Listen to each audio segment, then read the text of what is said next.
Boa tarde. É a 12ª live. E eu estou gostando dessa história de live. Eu acho muito interessante, talvez por conta da reação, né? A reação tem sido muito favorável. Os pesquisadores têm procurado muito, né, fora da live para apresentar sugestões, mas também para discutir alguns encaminhamentos e estabelecer relação entre aquilo que eles estão pesquisando e aquilo que nós pesquisamos, geralmente, não é? E as contribuições são de toda a ordem, né? Geralmente favoráveis, até agora têm sido favoráveis. Mas hoje é um dia especial porque eu preciso estabelecer um foco mais preciso, porque eu quero homenagear o Dia Nacional da Ciência, né, que será no dia 8. A SBPC vai fazer uma programação enorme, nós fazemos parte da SBPC, como muitos de vocês, mas nós precisamos, esse ano, dar um tom especial sobre um projeto nacional brasileiro que tem sofrido muitos reveses de uns tempos para cá, ou seja, esse projeto nacional instituiu já há algum tempo, não é? Na forma da lei, quase 12 anos, não é? Que a ciência é um patrimônio brasileiro e que tem que estar presente não só nos projetos nacionais de desenvolvimento, nas preocupações com o futuro do desenvolvimento sustentável no Brasil, com a popularização do conhecimento científico em todos os níveis, no ensino básico, no ensino fundamental, no ensino médio, e que o ensino superior não pode ser desvinculado de modo algum com o disciplinamento científico, né? Isto posto, hoje, por conta dessa homenagem, eu vou trazer uma live que está centrada na forma pela qual as pessoas veem a ciência, né? Isso tem sido um tema de muita investigação, um tema que me interessa particularmente. Eu acho muito interessante saber aquilo que as pessoas pensam da ciência. E, além do mais, isso não é só uma preocupação nossa, uma preocupação do Brasil, é uma preocupação do mundo, não é? Mas é uma preocupação que também tem um foco, ou seja, em todos os países conhecidos, a ciência faz parte de um projeto nacional, não é? Em todos os países onde o ensino universitário, a pesquisa científica, o desenvolvimento científico tecnológico, como eu já falei, é uma preocupação nacional, a ciência faz parte da vida do cidadão comum, né? Mesmo que nós não nos percebamos, não é? Desde o alimento que vem à nossa mesa até o exame mais sofisticado do ponto de vista médico. E interessa a esses países conhecer qual é a percepção pública da ciência, porque essa percepção pública pode orientar uma aceleração maior ou menor das políticas públicas relacionadas com a proteção do conhecimento científico, com a produção do conhecimento científico, com a popularização do conhecimento científico. Os países podem planejar melhor, e no Japão isso é uma constante, quais as inovações tecnológicas que vão ser introduzidas na sua economia, em que medida o financiamento da pesquisa vai privilegiar uma área A, B, C ou D com maior prioridade, e de que modo as forças produtivas ou a estrutura produtiva vai reagir, não é, a esse empreendimento científico que o país está fazendo.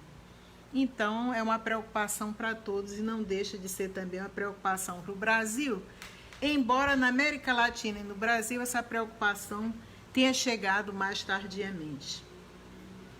Então, por conta do dia 8 de julho, que é o Dia Nacional da Ciência, nós vamos apresentar hoje, né,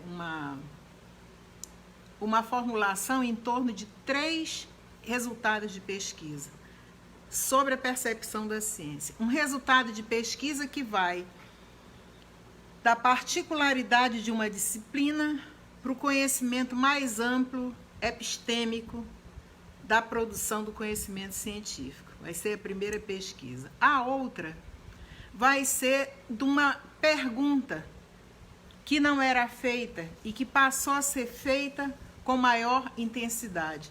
Como é que a natureza da ciência é pesquisada no ambiente da produção científica brasileira? Como é que se estabelece uma relação entre a natureza da produção científica e o disciplinamento das áreas? No modo mais restrito. De que modo o disciplinamento das áreas, a partir do conhecimento científico que é produzido nesse campo ou nessa área especial, transmite para os professores e os alunos daquela área qual é a natureza da ciência naquele momento histórico, naquele contexto e naquele modo de disciplinamento. E, por fim, eu já falei que essa é uma homenagem ao Dia Nacional da Ciência, nós vamos apresentar uma pesquisa que foi feita, o resultado foi apresentado em documentação em 2015, pela uma equipe ligada ao CGE, que é o Centro de Estudos e Gestão Estratégica, que é ligado ao Ministério da Ciência e Tecnologia, coordenada pelo Ildeu Moreira. O Ildeu é o presidente da SBPC e o Ildeu já vem pesquisando, pelo menos de 2008 para cá, esta percepção pública da ciência. Mas antes, essa percepção pública da ciência não estava ligada a uma percepção mais ampla do mundo sobre a produção da ciência, nem uma percepção das articulações científicas, das sociedades científicas da América Latina e nem do Brasil. E agora, nesse documento que foi tornado público em 2015, essa percepção da ciência aparece de uma forma mais clara. Na sexta-feira,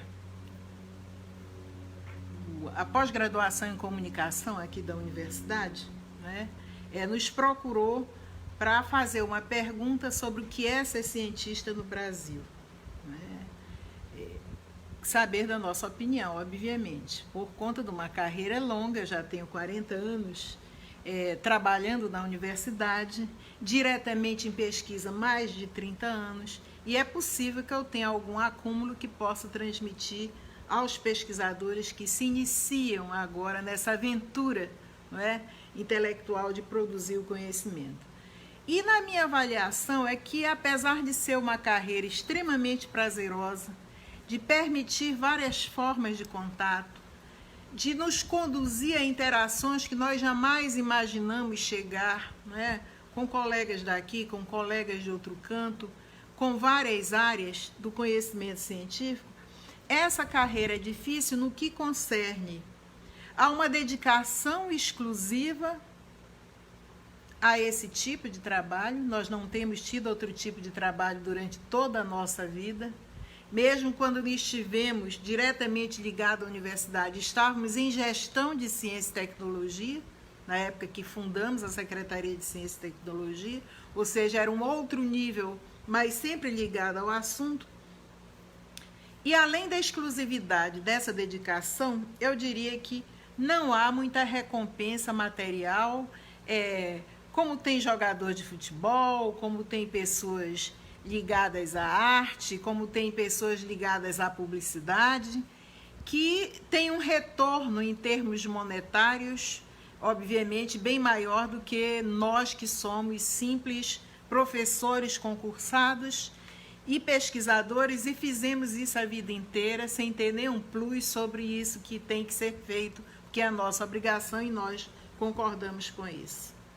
Mas em qualquer parte do mundo, essa carreira é muito gratificante, porque ela permite uma inquietação em torno de problemas que nós podemos descobrir uma forma melhor de pesquisar, Nós podemos conhecer melhor a natureza, a sociedade, a cultura, as leis de funcionamento, os fenômenos, os modos de transformação dessa natureza e dessa sociedade, e também os problemas.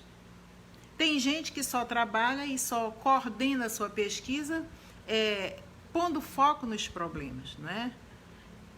Os nossos estudos prospectivos no Brasil são menores do que os estudos das crises e menores do que os estudos dos problemas, né? Eu digo às vezes que a gente não é muito boa em prospecção, mas não é isso, é porque nós não formulamos muito, né? Nós não ensaiamos muito este exercício de prospectar o futuro, as tendências, as hipóteses, os processos, as probabilidades. Mesmo assim, é uma carreira que é muito gratificante em relação a isso. Então, a primeira pesquisa que eu vou relatar aqui, para homenagear o Dia Nacional da Ciência, é uma pesquisa de 2 professoras de Química, e que elas se perguntam já em pesquisas anteriores, mas essa foi o estado da arte em que elas, digamos, conseguiram fazer mais e melhor, o que os estudantes de Química apresentavam durante o curso ou exprimiam durante as suas escolhas do que seja a representação social da ciência e do cientista, né? Essa pesquisa foi uma pesquisa trabalhosa, porque exigiu que se formalizasse no corpo do currículo do próprio ensino de Química, já no ensino fundamental, envolveu professores, mas envolveu, antes de tudo, uma discussão enorme, né? Por que o ensino de Química era dogmático? Por que o ensino de Química aparecia tão estático? Se nos parâmetros curriculares nacionais, como em todos os outros parâmetros da física, da matemática, da língua portuguesa, da história e da geografia, a relação entre esse disciplinamento e a história da ciência demanda que os professores e que os cursos abordem os diferentes momentos da produção científica daquele campo disciplinar.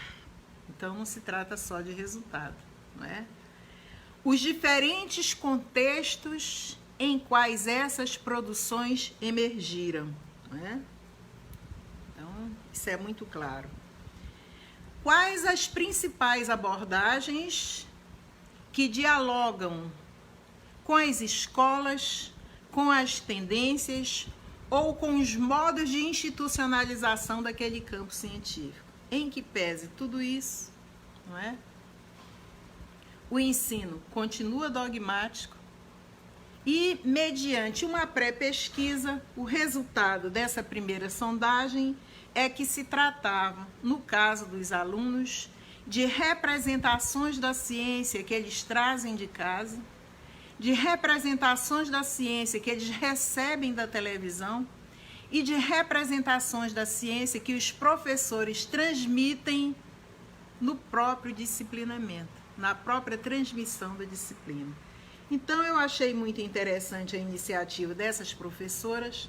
Tratam-se da doutora Elaine Angelina Colagrande e do Aguinaldo Arroio. Eles são 2 professores pesquisadores dessa área, não é?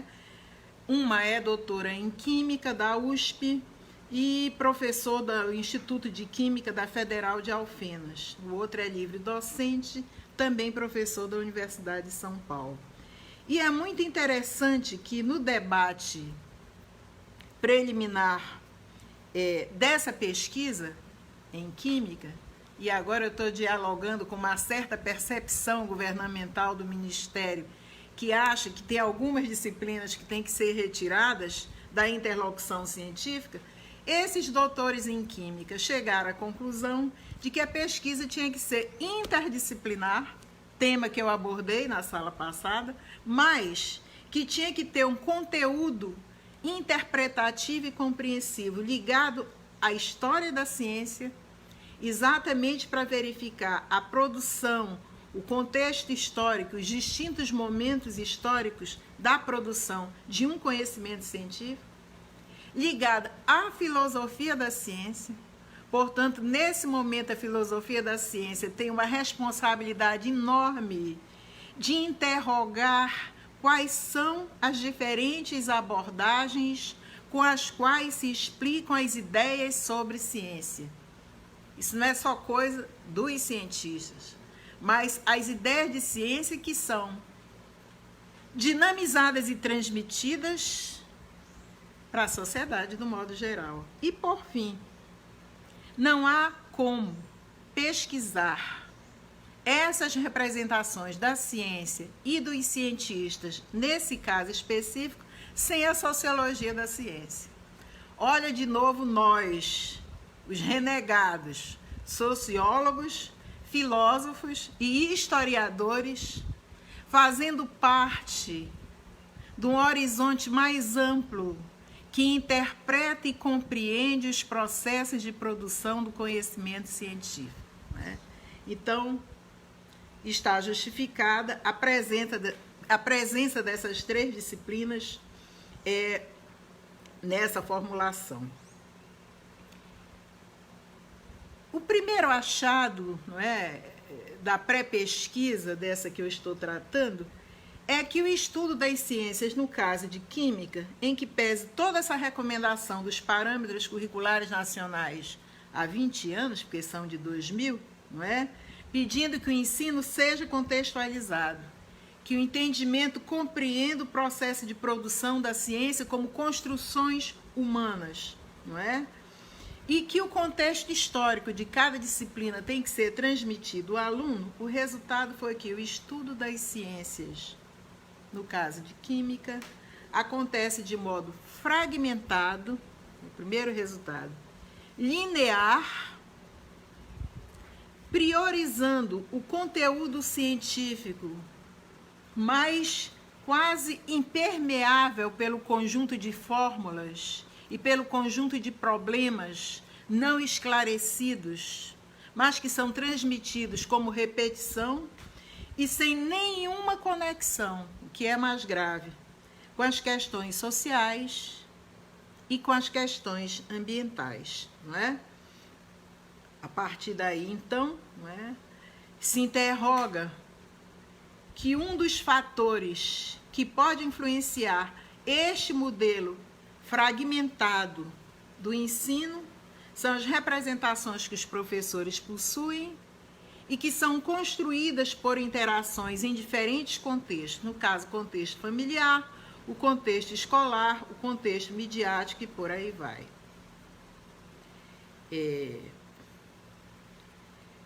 O modo pelo qual essa pesquisa foi desenvolvida, e que é muito interessante, porque ela foi desenvolvida em várias fases, como se fosse uma própria disciplina que os pesquisadores estavam dando a esses alunos, não é?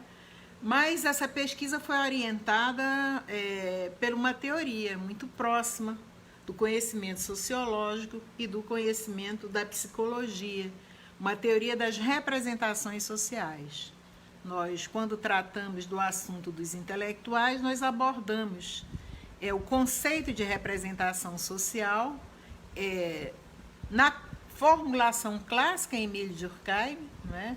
Os professores de química não precisam ir até lá, mas nós, sociólogos, sabemos de onde advém esse conhecimento sobre representação social, assim como sabemos da enorme contribuição que essa teoria das representações sociais recebeu a partir de Durkheim, de Marcel Mauss e mais recentemente de Serge Moscovici, né?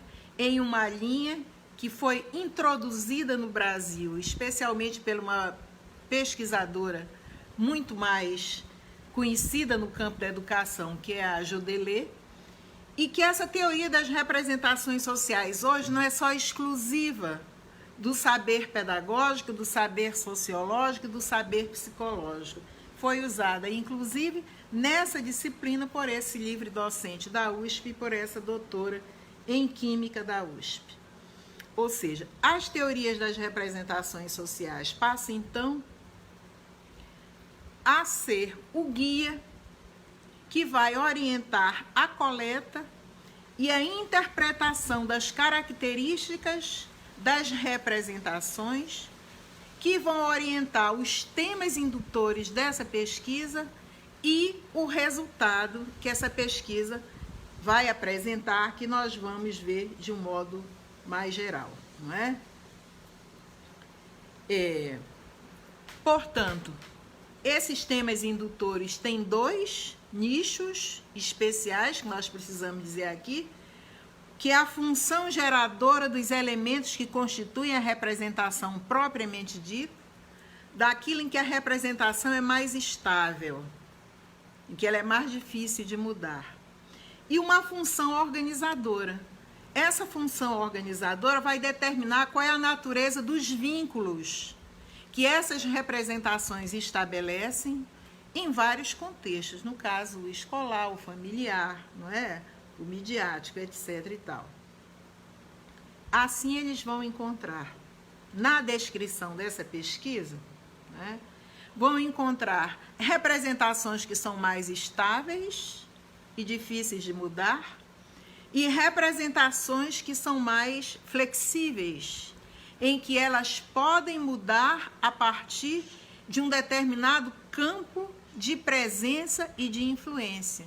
Olha, isso é muito importante. Isso significa que a responsabilidade nossa é maior ainda, não é? E que não cabe aquela história aqui da máxima, né? Que o pau que nasce torto não tem jeito, morre torto.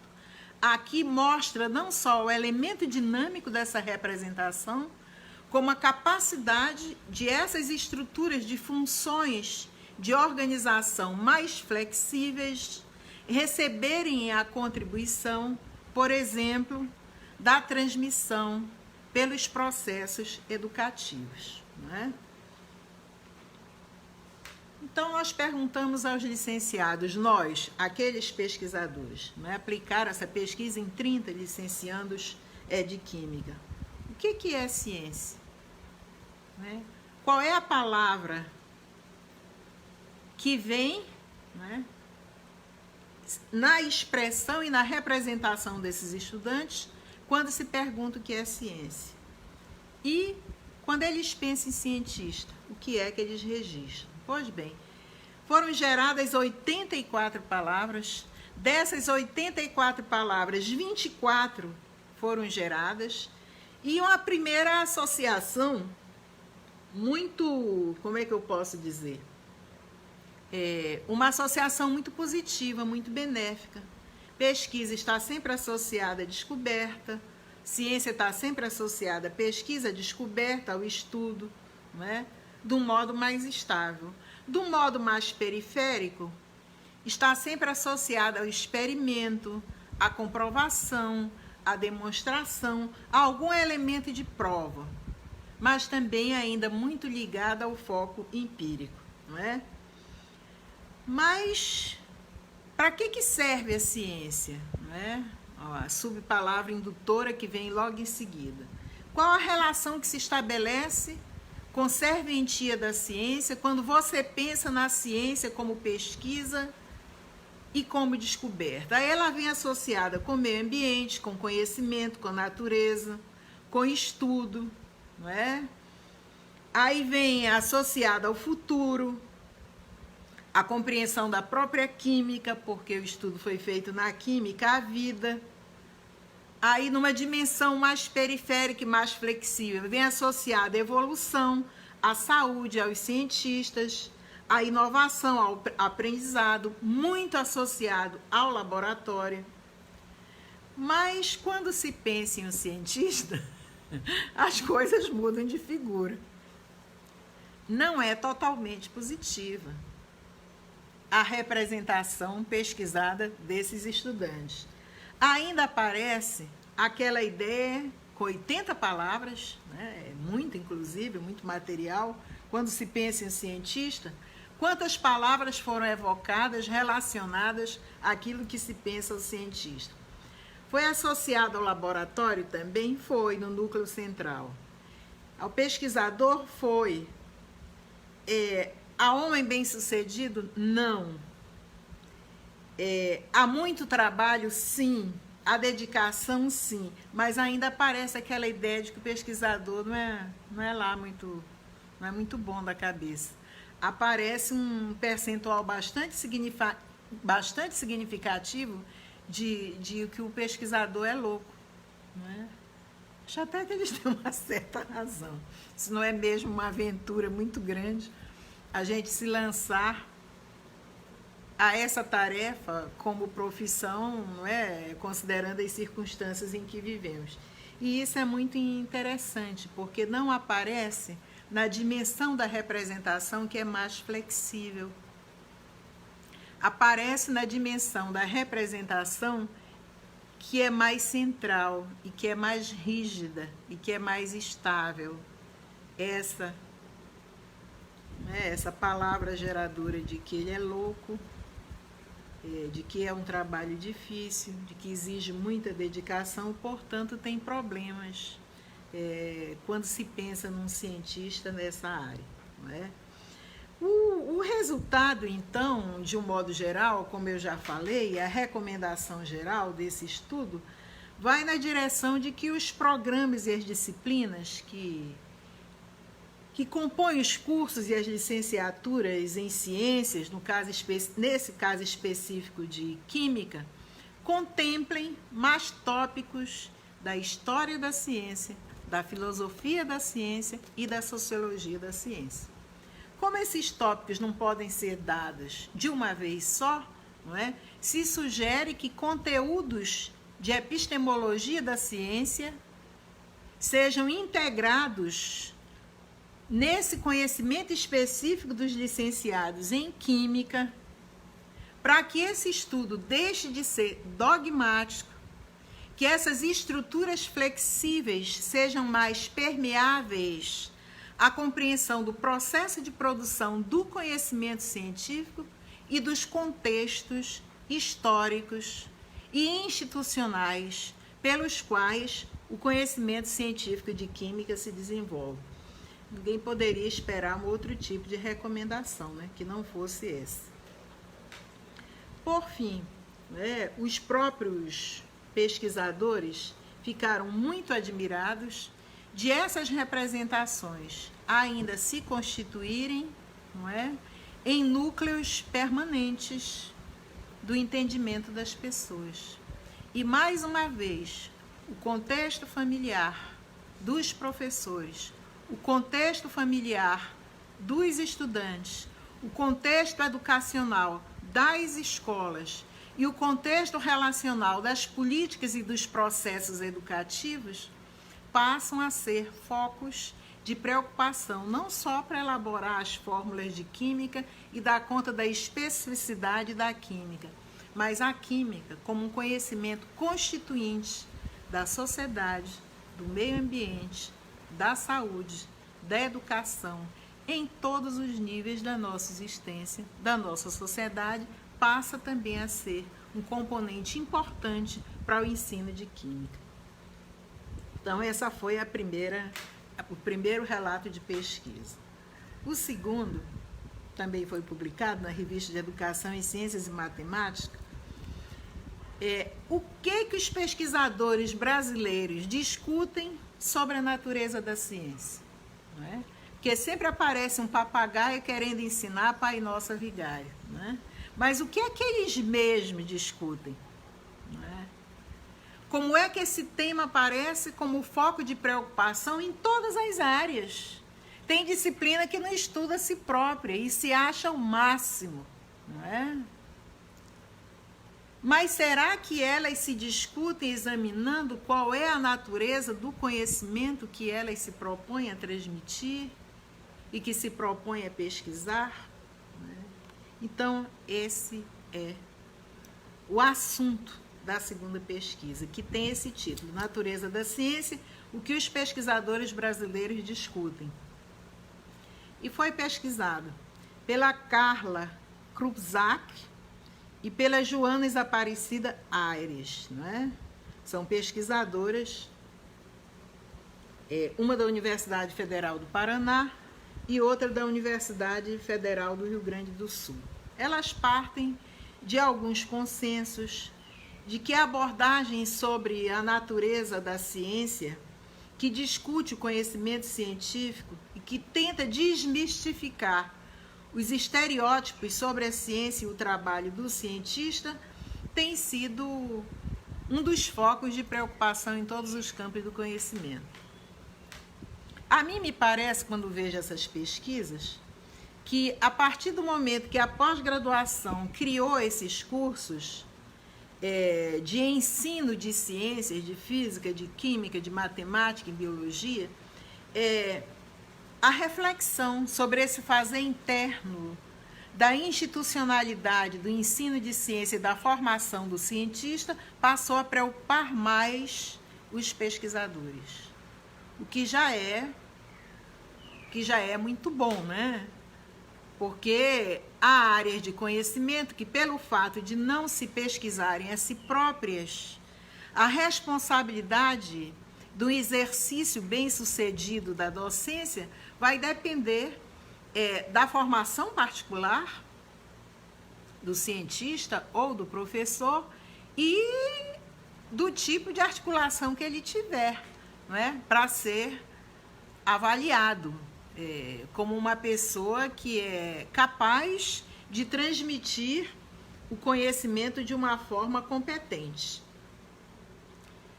Surgiu a ideia dessas professoras mapearem como é que a natureza do conhecimento científico é discutida entre os pesquisadores brasileiros.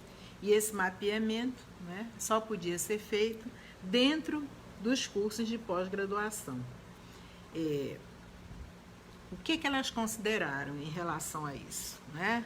Avaliação das concepções dos estudantes sobre a natureza da ciência e natureza do conhecimento científico, o desenvolvimento do uso e dos currículos que abordam a natureza da ciência, uma verificação que já tinha sido feita, as concepções de natureza de ciência dos professores em sala de aula, vocês já estão vendo que é um avanço em relação à pesquisa anterior, e as tentativas já existentes de melhorar a concepção de professores acerca da natureza da ciência, né?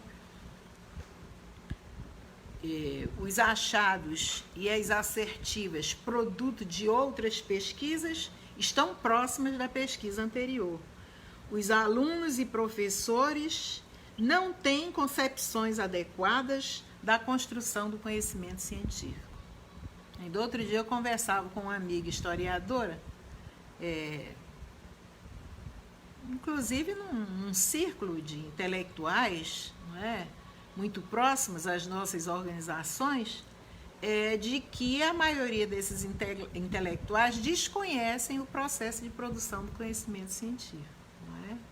E acham que está mais dependente do talento pessoal do que do acúmulo e de enorme acervo disponível para essas práticas. A formação docente não relaciona os aspectos da natureza da ciência nos distintos campos de aprendizado da formação de professores, não é? E que, para melhorar essas concepções dos professores e dos alunos, nós teríamos que fornecer um instrumental e um componente mais intenso de história da ciência, com que nem todo mundo concorda, não é? Que isso seja feito também dessa forma como está sendo sugerido aqui. Mas essas professoras e essas pesquisadoras, elas examinaram 396 artigos publicados até fevereiro de 2015. Mais da metade desses trabalhos argumentavam, pesquisavam, problematizavam qual é a natureza da ciência de distintos grupos de produção do conhecimento científico, não é?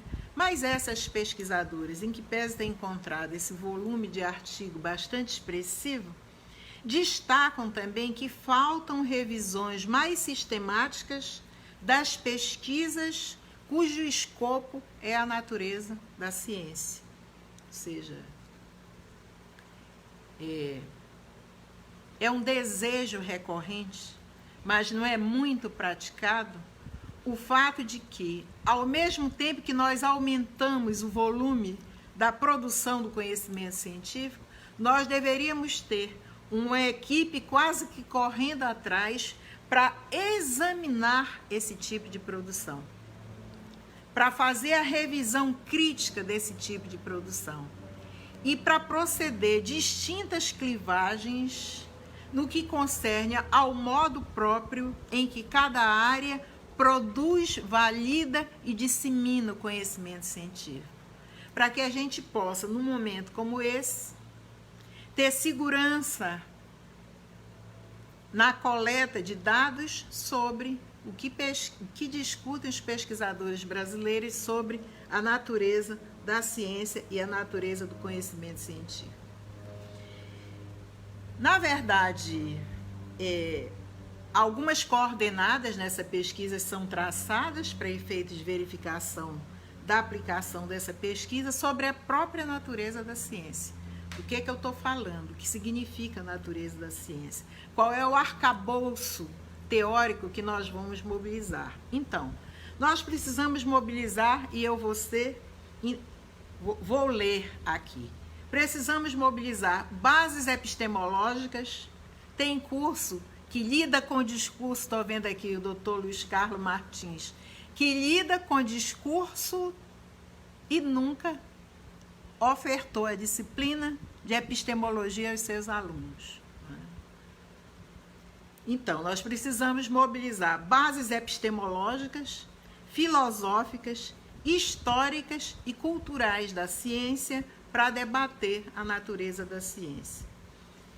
Compreender a natureza da ciência significa saber do que ela é feita, como ela é elaborada, por que ela é elaborada, por quem ela é influenciada e a quem ela influencia. Quando nós estamos nesse corpo de preocupação, nós estamos discutindo a natureza da ciência. Que valores essas suposições envolvem em determinados contextos? Nós não estamos em 1500. Nós estamos no século XXI. Quais são os valores que cercam essas preocupações, não é?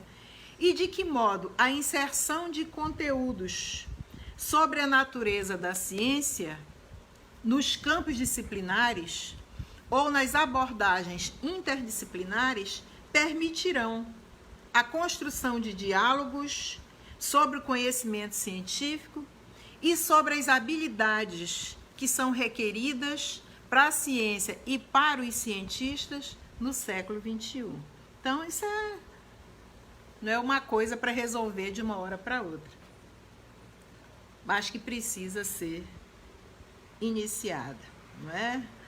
Então, para promover o entendimento de natureza da ciência, além do que eu já falei, precisa de novo o reforço da construção da ciência nos seus contextos, da transmissão da ciência de uma forma que o ensino também não seja descontextualizado, não é?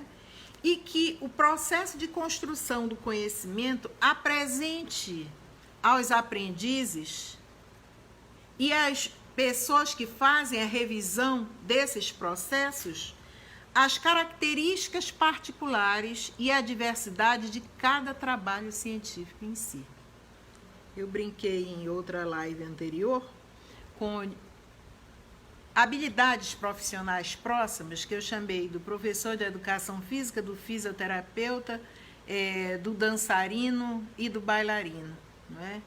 Pois bem, cada prática e cada conhecimento desse tem um modo particular e contextual e institucional de produzir conhecimento. Se a gente consegue identificar essas particularidades e transmiti-las, é muito mais fácil respeitar a natureza da ciência em toda a sua integralidade e também respeitar a natureza do campo científico na sua especificidade.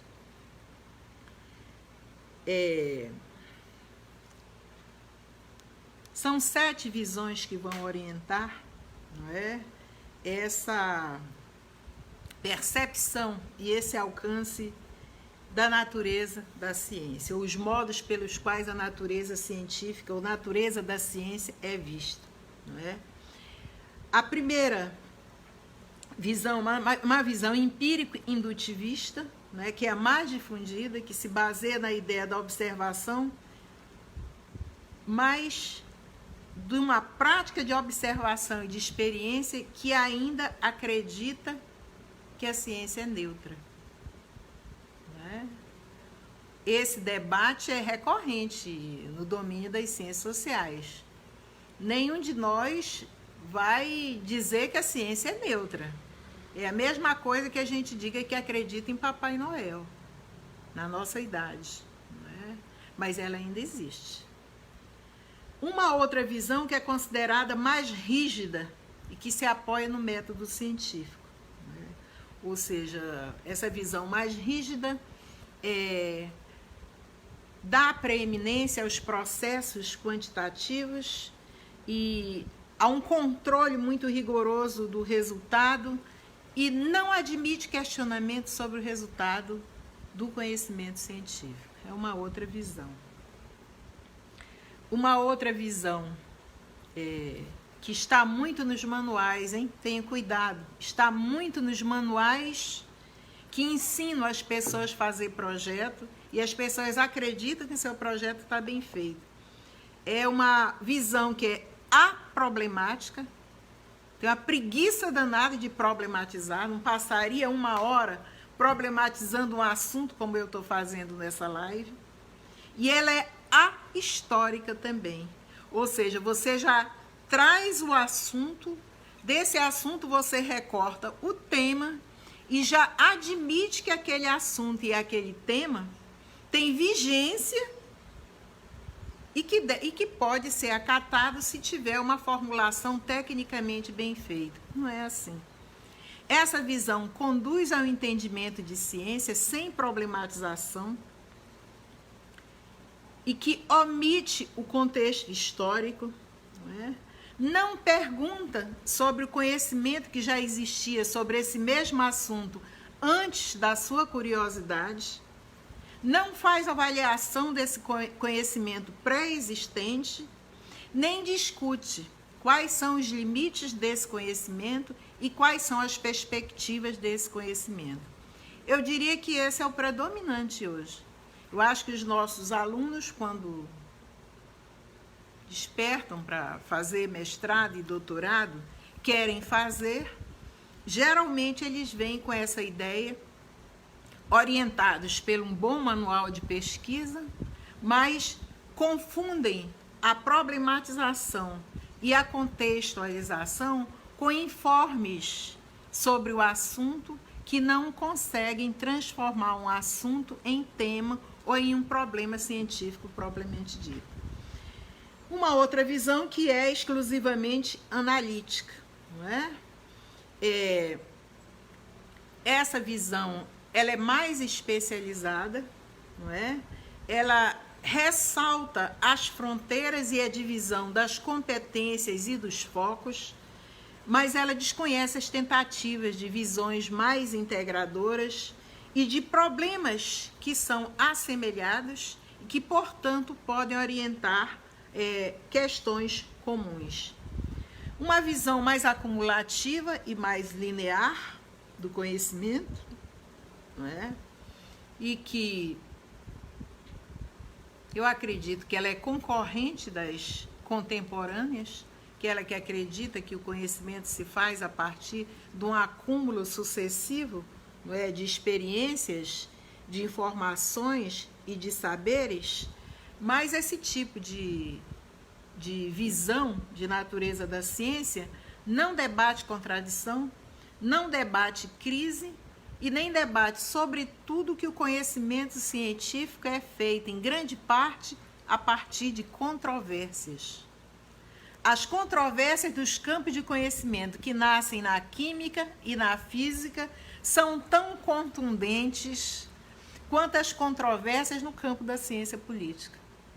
As controvérsias entre as escolas filosóficas e entre os filósofos da ciência e entre os epistemólogos são tão contundentes quanto os debates sobre movimentos políticos, sobre movimentos sindicais, sobre partidos políticos, sobre guerras, por exemplo.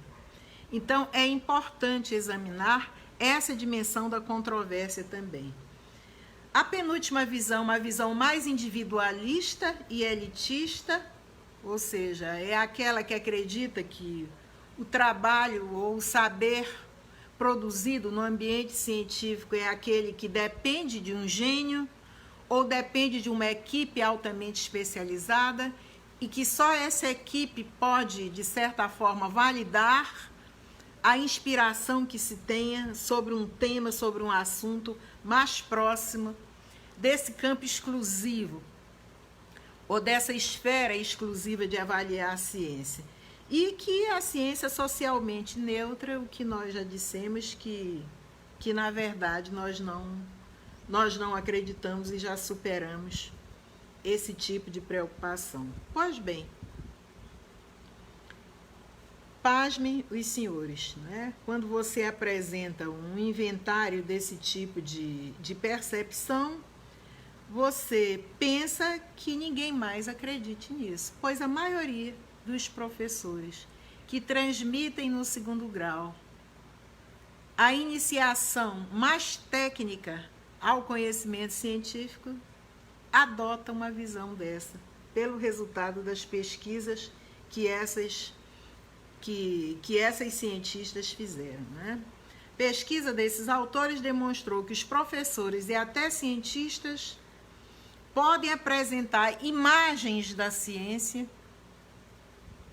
percepções da ciência, representações da ciência que estão muito próximas do conhecimento comum e que não romperam com aquelas visões de ciência, as 7 predominantes, não é, que elas trouxeram, não é, da pesquisa, do inventário que elas realizaram. Não é?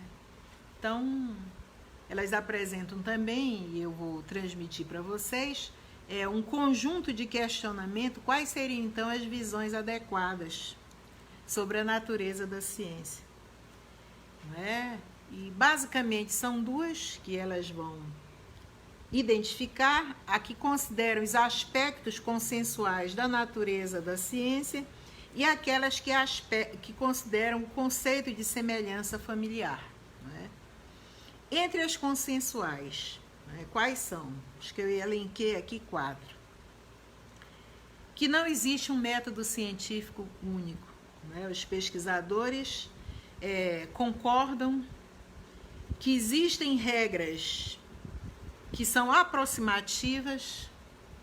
A gente diz que são universais porque elas são mais gerais, mas o que existe mesmo são distintas metodologias de aproximação. Então não existe nenhum método único da escolha do conhecimento científico. A outra é sobre o dinamismo da ciência. Isso também é consensual. Ciência é dinâmica, mutável, objetivo explicar a natureza. Todos os autores argumentam que a ciência não é estática, que ela está sempre em mudança e sempre buscando explicar o que acontece no mundo. Essa é a segunda indicação do que seja consensual. A terceira é que a ciência é influenciada pelo seu contexto cultural. Parece tão simples dizer isso, mas é tão difícil de ser medido. É tão difícil das pessoas deixarem a sua orientação e aquela representação estável para dizer o que eu estou ensinando, apesar de eu ter sido formada há 10 anos, precisa estar consequente com o contexto cultural em que eu me insiro. E esse contexto cultural não é só brasileiro e amazônico. Ele tem uma historicidade porque eu pertenço a uma instituição que já tem algum tempo e alguma experiência institucional aqui nessa região, nesse espaço. Então, a ciência é influenciada pelo contexto cultural, o contexto social, o contexto político. Quanto mais aparecem debates para que a política seja afastada do processo do conhecimento científico, mais o conhecimento científico é aproximado do próprio contexto político em que a gente vive, que tem a ver com as verbas, que tem a ver com os projetos, que tem a ver com os editais, que tem a ver com as prioridades da política científica, que tem a ver com o fato de a política científica ser mais próxima dos projetos nacionais, dos projetos regionais ou dos projetos locais, ou se opta em algumas instituições de referência para estar só ligado com as tendências mundiais de produção do conhecimento científico. Então, isso é um outro aspecto consensual. O quarto é que as teorias que orientam o ensino da física, da química, da matemática, da biologia, da sociologia, da filosofia, elas não são consequência apenas da observação e dos experimentos, porque vai depender, né, já falamos isso em outras lives, do contexto do debate cultural que nos envolve. No campo da literatura é muito claro isso. Os colégios invisíveis estão fora, estão nas editoras, estão nos círculos de debate, estão nos grupos de estudo de determinado autor, ou de determinado invento, ou de determinado resultado, estão nos debates das prioridades de pesquisa dos laboratórios. Portanto, as teorias não dependem apenas da observação do que já foi realizado, não é? Mas, por fim, os cientistas são humanos, né? São pessoas comuns. E significa que eles cometem erros, que eles sofrem influência. Não vou dizer para vocês, porque também, de novo, ninguém acredita em Papai Noel nessa idade, que é muito fácil você admitir que cometeu um erro, mas que cometem erros, né? E que também estão sujeitos às suas próprias crenças. E essas crenças, por sua vez, influenciam também na formulação de hipóteses. Ou seja, tem outros aspectos consensuais, mas esses são os mais recorrentes, são os mais presentes nessa pesquisa. E depois o conceito de natureza da ciência por semelhança familiar, não é?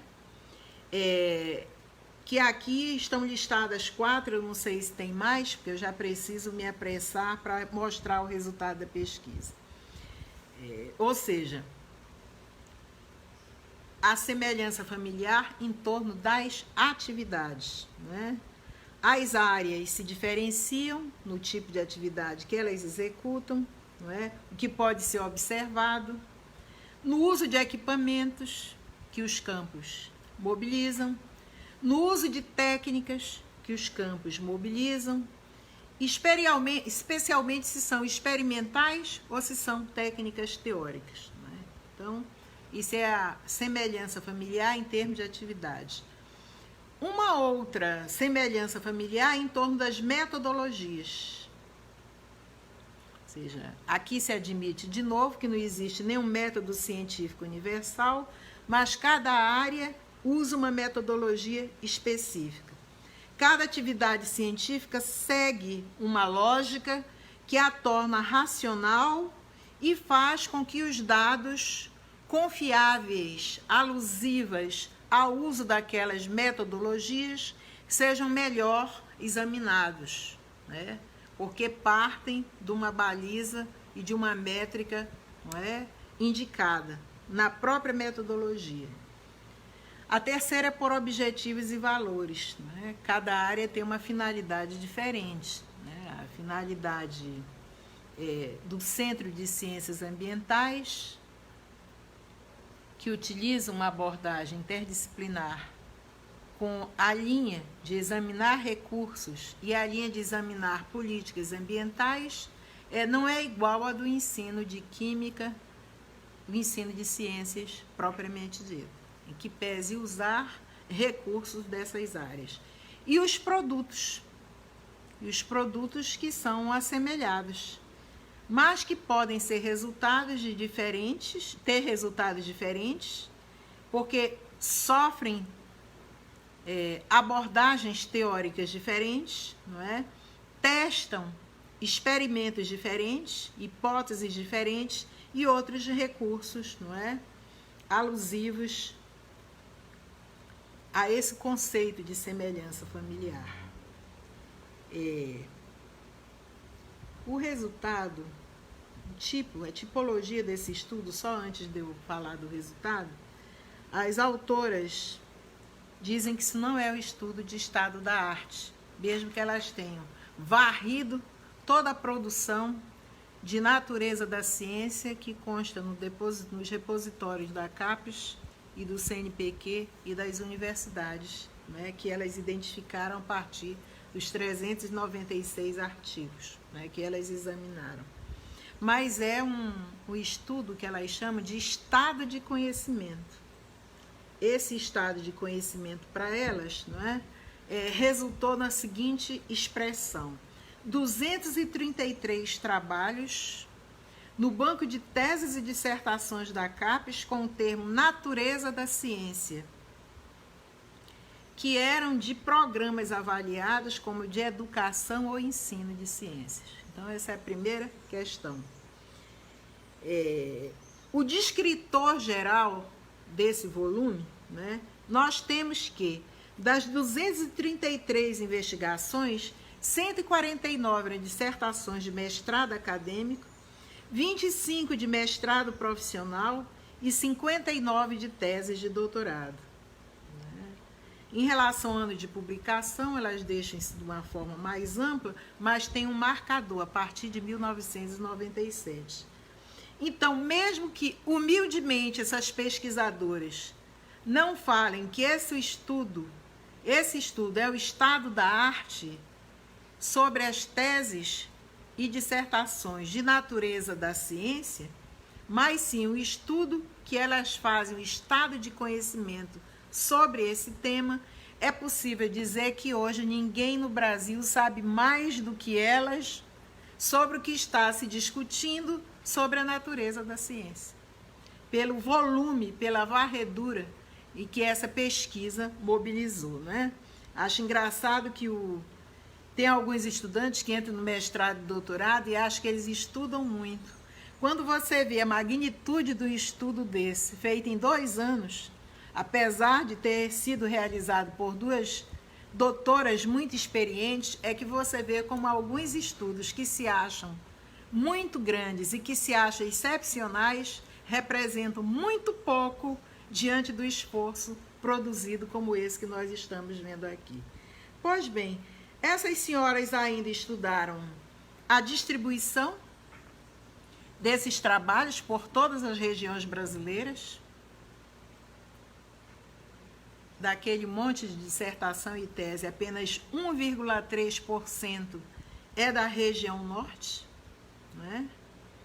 19,3% no Nordeste. Olha a diferença da região norte para a região Nordeste. 51,1% é no Sudeste, mas quase todos os programas de pós-graduação em ensino de ciência e em ensino interdisciplinar, né, de química, física, matemática e biologia no campo da graduação, no campo da pós-graduação, mestrado e doutorado anteriores são nessa região Sudeste, 24,9% no Sul e 3,4% no Centro-Oeste. Então, eu já tenho uma ideia de quem estuda a natureza da ciência em nível de mestrado e doutorado no Brasil inteiro.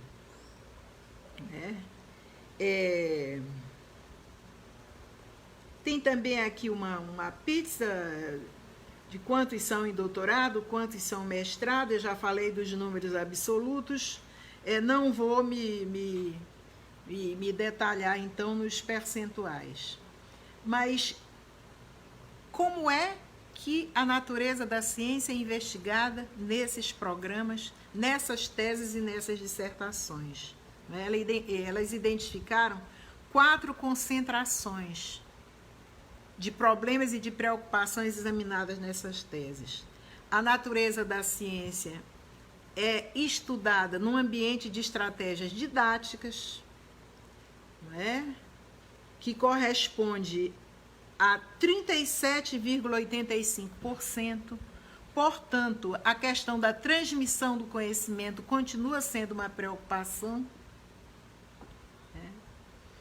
25% é na dimensão da formação dos professores e de várias tentativas de tornar a formação dos professores menos rígida e mais flexível no que diz respeito ao processo de produção do conhecimento ou às concepções de produção do conhecimento que esses professores têm, não é? O mínimo, a preocupação com o currículo é 1,2, não é? E as concepções da própria natureza da ciência, não é? Que chegam em torno de 35,6%. Portanto, é uma distribuição bem desequilibrada, embora foque exclusivamente, não é? Em uma... eu diria, em uma preocupação, no caso, muito mais ligada mesmo à preocupação com a didática, com a transmissão do conhecimento. Deixa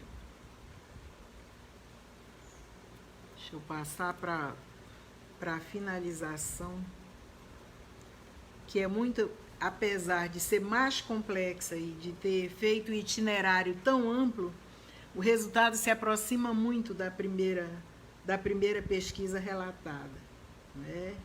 Em que se sugere que os professores sejam melhor formados, que essa formação, de novo, integre um conjunto de disciplinas que não são do domínio das ciências exatas nem das engenharias, mas elas são fundamentais para a inteligência dos professores de engenharia, de matemática, de química e de física, como filosofia da ciência, como epistemologia, como história da ciência, aparece de novo aqui de forma recorrente, não é?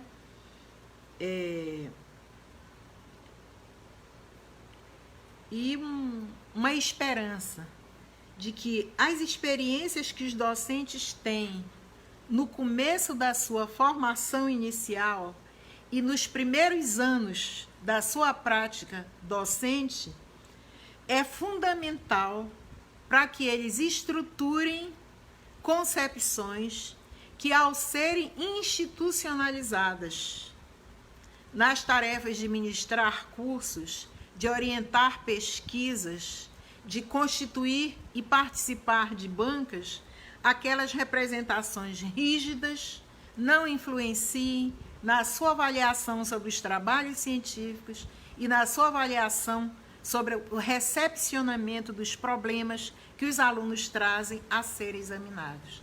Eu achei esse resultado assim acho que deveria ser disseminado para que todos os professores pudessem fazer a sua própria avaliação em relação a isso. Por fim, não é? Eu queria falar para vocês, de um modo mais rápido, né, do tema que começou essa live. Dia 8 vai ser o Dia Nacional da Ciência. Eu publiquei que esse Dia Nacional foi normatizado em lei 2 vezes, em 2008 e em 2011. Eu espero que não tenha mais que ser novamente.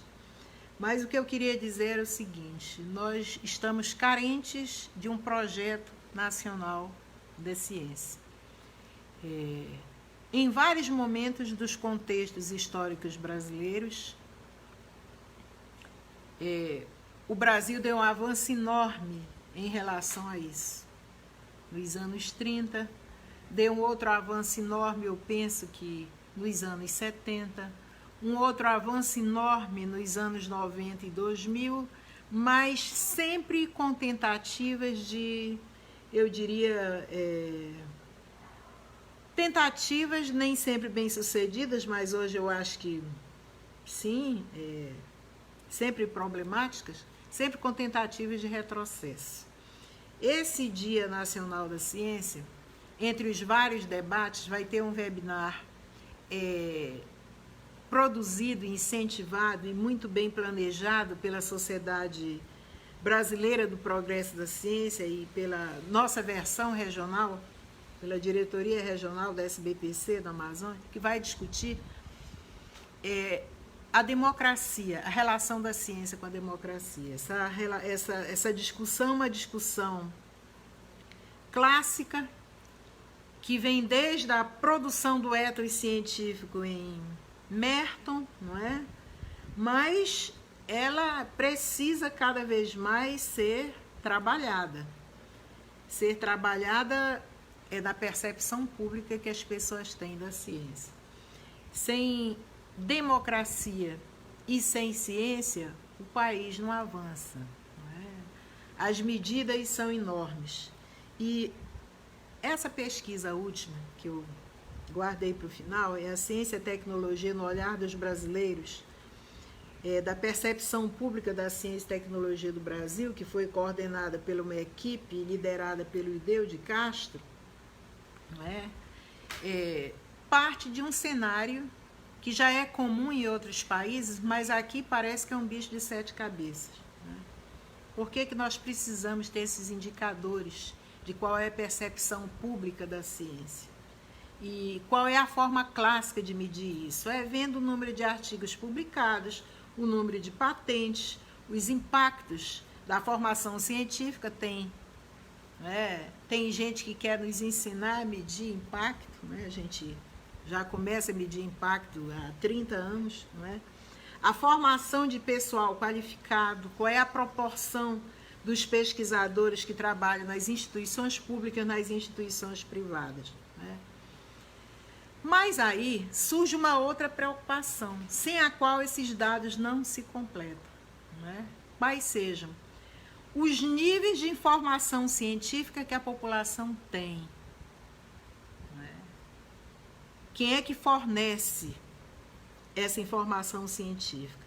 As representações sociais que a população tem da ciência e a visão a respeito dos cientistas. Eu acabei de mostrar 2 pesquisas sobre isso. O resultado da ciência não é tão negativo, mas a percepção dos cientistas não é totalmente positiva. Quais são as percepções e atitudes pertinentes à ciência, tecnologia e inovação da população, do mundo, da América Latina, do Brasil? Quais são as percepções dos riscos que as pessoas têm em relação aos possíveis impactos da ciência e tecnologia? Essa percepção dos riscos, quando a história ambiental passou a ser mais institucionalizada, a ameaça nuclear, né? A incidência de determinadas doenças, que o problema ambiental, na verdade, é o foco, é a causa principal de determinadas doenças. Em alguns países, essas questões são medidas de um modo mais próximo. O que nós vamos fazer com esses indicadores e com essas conclusões que se extrai da percepção pública da ciência? Né? E os pesquisadores já nos avisam, elas vão servir de subsídio para a formulação de políticas públicas, para aprimorar ações nos campos educacionais e especialmente na divulgação científica. Elas vão induzir novos editais para que os pesquisadores se motivem para pesquisar uma área que é estratégica para medir a percepção pública que as pessoas têm da ciência. Enfim, são informações que elas são relevantes para a interioridade institucional da ciência, para a estratégia de formulação das políticas científicas. Elas são também relevantes para segmentos econômicos. Há segmentos econômicos que não avançam sem indicadores econômicos. Esses indicadores são produzidos pela ciência econômica, sem dados da conjuntura econômica, sem informações diárias sobre o movimento, não é? De tendências de circulação e de produção econômica. E essas informações são produzidas pela ciência. Porque nós precisamos avaliar qual é a capacidade científica que nós temos para alimentar as políticas públicas que estão constitucionalmente incluídas como direitos dos cidadãos, de um lado. Então, o Estado precisa dessa informação técnica, mas, de outro lado, nós precisamos também avaliar nossa capacidade de lidar com os desafios do futuro, que eu acho que é o nosso grande problema no Brasil. Nós temos condições de fazer bons diagnósticos, mas nós temos tido pouca capacidade avaliativa de perceber, a partir de uma decisão e de uma escolha nossa, qual será a consequência daquilo num futuro mais próximo ou no futuro remoto. Pois essas pesquisas realizadas, e essa que eu estou homenageando, portanto, o IUDEL, eles fazem um histórico de como a América Latina começou a medir a percepção pública e que o Brasil foi o primeiro na América Latina a medir essa percepção pública. Mediu em 2006, em 2010, em 2015, não é? Depois o Ministério tomou para si essa medida da percepção pública, daquilo que o brasileiro pensa da ciência e da tecnologia, não é? E essa publicação, o CGE, que tem 6 capítulos, na verdade, o que eles relatam, né? É a percepção propriamente dita, pública, no mundo, as enquetes que foram realizadas, a enquete de 2015, os aspectos metodológicos, as inovações e a limitação, quais as atitudes e visões diante da CIT e sobre os cientistas, qual o padrão de otimismo, não é? A importância e o impacto da CIT, os riscos associados e a participação pública e no controle social da ciência. Olha, eu vou apresentar alguns mapas, porque nós já estamos próximos da nossa conclusão. Os pesquisadores listaram um conjunto de temas que são recorrentes no interesse dos brasileiros. Política, moda, esporte, arte, cultura, ciência, tecnologia, economia, religião, meio ambiente, medicina e saúde. Com 4 variações de resposta. Nada interessado, pouco interessado, interessado e muito interessado. Só quero dizer para vocês que a ciência e tecnologia apresentou um percentual de 26%, apenas, eu digo apenas porque tem outros assuntos que o brasileiro se interessa mais, de muito interessado. Então, nesses inventários todos, e nesse somatório todo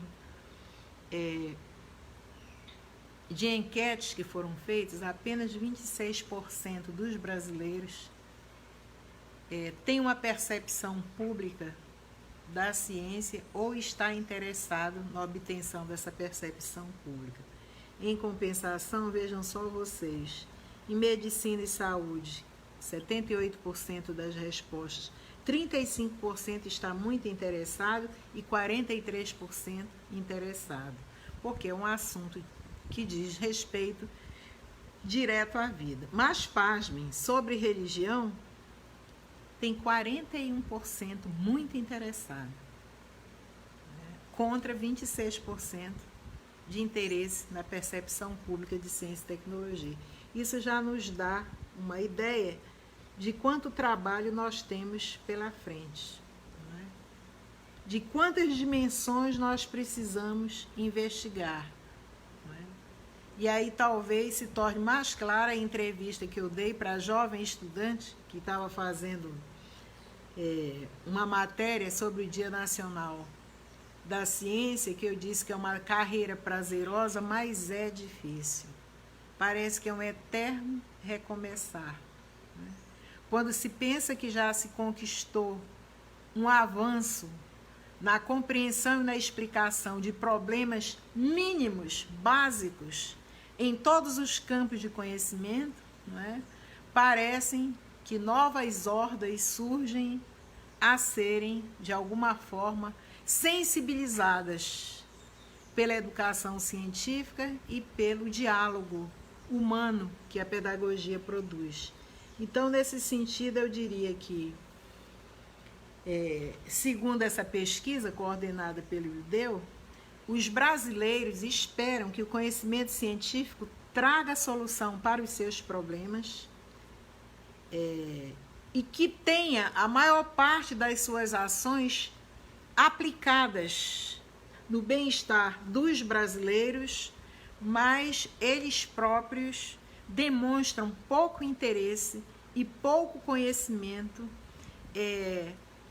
no que diz respeito ao como se processa a própria produção e organização da ciência no país, o que já é um problema. Daí esperar, por exemplo, de uma forma tão simplista, que esse conhecimento seja imediatamente transferido.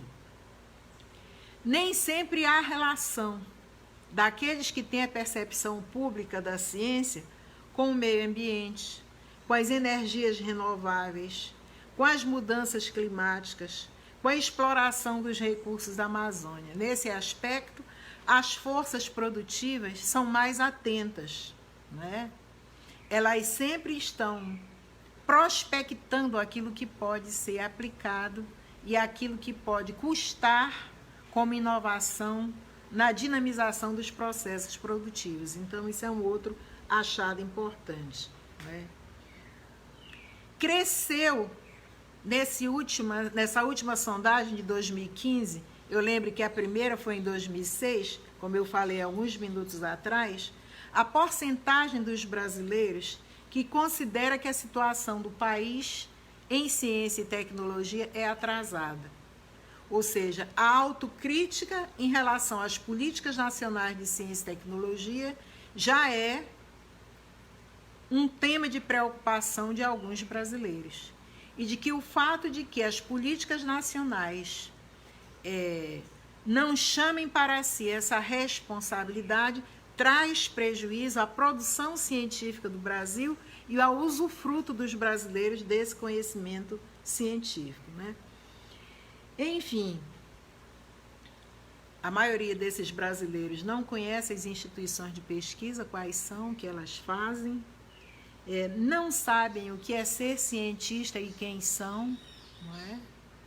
Geralmente eles sabem quem são os professores, mas nem sabem que alguns professores são, sobretudo, pesquisadores e que todos os pesquisadores produzem habilidades científicas e se concentram, não é, numa melhor compreensão e explicação de fatos, processos e fenômenos do seu campo de conhecimento, portanto, praticam os hábitos científicos e estão sensibilizados na forma de um ethos científico propriamente dito. Mas então eles não conhecem o cientista. E nem sabem que o principal financiador da ciência e tecnologia no país é o Estado. E embora a gente diga 90% da pesquisa é feita em universidade pública, 98%, 89% da pesquisa é feita em universidade pública, parece que entra por aqui, sai por aqui, não é? E as pessoas findam desconhecendo que o maior financiador da CIT no país é o Estado, através das instituições públicas, universitárias, hoje no Brasil as universidades federais, as universidades estaduais, as confessionais, eu diria até, né, as pontifícias, por exemplo, Os institutos federais de ciência e tecnologia fazem parte dessa grande rede que silenciosamente trabalha para que a ciência brasileira se constitua num projeto nacional permanente. Eu termino por aqui e demando que a gente participe mais da comemoração no dia 8 do Dia Nacional da Ciência. Muito obrigada.